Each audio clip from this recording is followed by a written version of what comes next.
Welcome to Chalk Talk, a weekly preview of West Tennessee football featuring the Jackson Sun sports team on JSUN.com.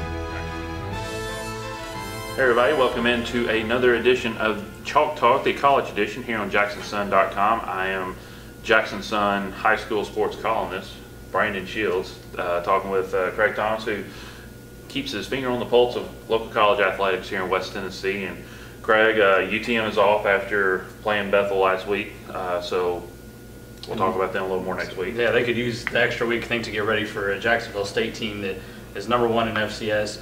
Should have beat Auburn, honestly, on the road, had them beat. So, yeah, that's if you didn't think it was a monumental task already, now you know. So. Yeah, they were, within a minute of playing somebody who's 1-0 in the SEC West next week. So, absolutely. Yeah, that's going to be a tough test for them next week. But this week, a couple of tough tests for the other two local teams here in West Tennessee. First of all, Lane is on the road this week. Yeah, at Bethune-Cookman, a team that's ranked in the HBCU poll as a top 10 team. This would be a very, very big challenge.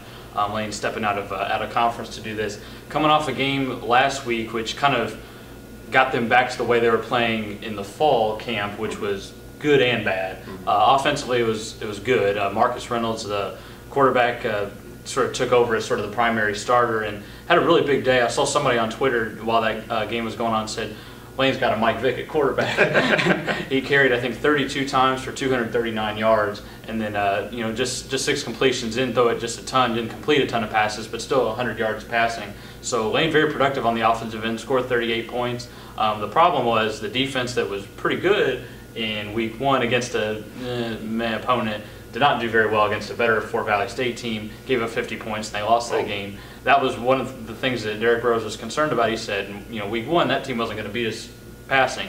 The week 2 team could, and that's exactly what happened. So that's something that Lane needs to tighten up for sure. But I think when you talk about a Derek Rose coach team, you always feel like the defense is going to get a little bit better. Yeah. If nothing else, because he's an expert in coaching it, and he emphasizes it so much.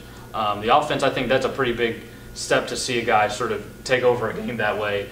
If you can get 230 yards on the ground at quarterback, you can have some big games in the SIAC, and they can win some conference games. So overall, even though Lane's just 1-1, they lost that first game against a team from the other division in the conference, you still have to like sort of where they sit. They can win some games. Tuskegee's going to be tough here in Jackson in a couple of weeks, as they always are.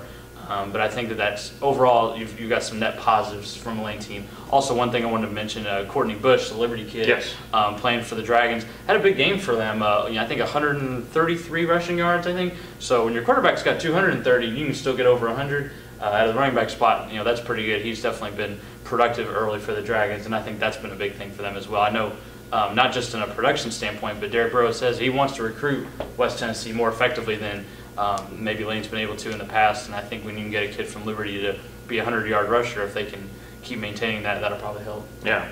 Well, if for anybody in West Tennessee who wants to go watch a college football game and not have to drive 4 or 5 hours to do it, there is one game in town this week at 1:30. Bethel's playing at home. Yeah, playing Pikeville, Kentucky, which is way, way, way east, almost in West Virginia. They're coming a long way to come play the Wildcat. So they go by U-Pike, kind of a fun name, I think. Okay. Anyway, Bethel's going to have.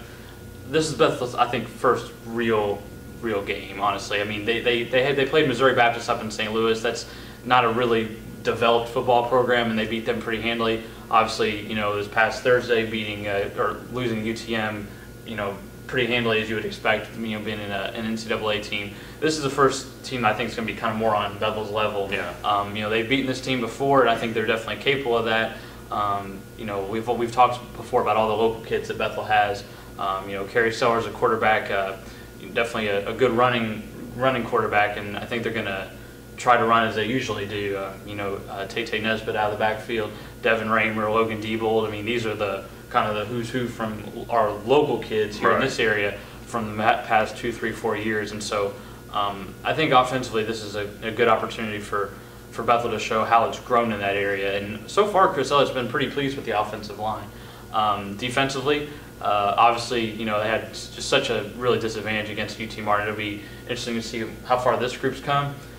Chris Elliott at the beginning of the year was a little concerned, I think, with how young the secondary was, just how inexperienced it is. I know Cajun Edwards had a big pass breakup on 3rd down against UT Martin, which I was impressed with. I was also impressed that they forced the Skyhawks into 4th down situations twice on that first drive, because that's relevant football. That's not when it's a 50-point spread, right. And they're making UTM earn it. So I thought that was a pretty good sign too.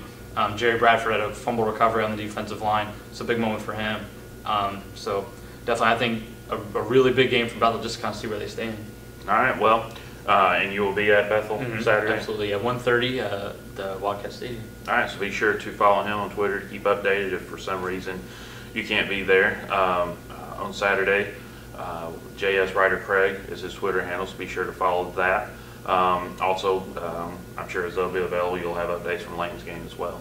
So thanks for watching and reading the Jackson Sun and JacksonSun.com, and thanks for trusting us as your #1 source for sports, local sports information and news.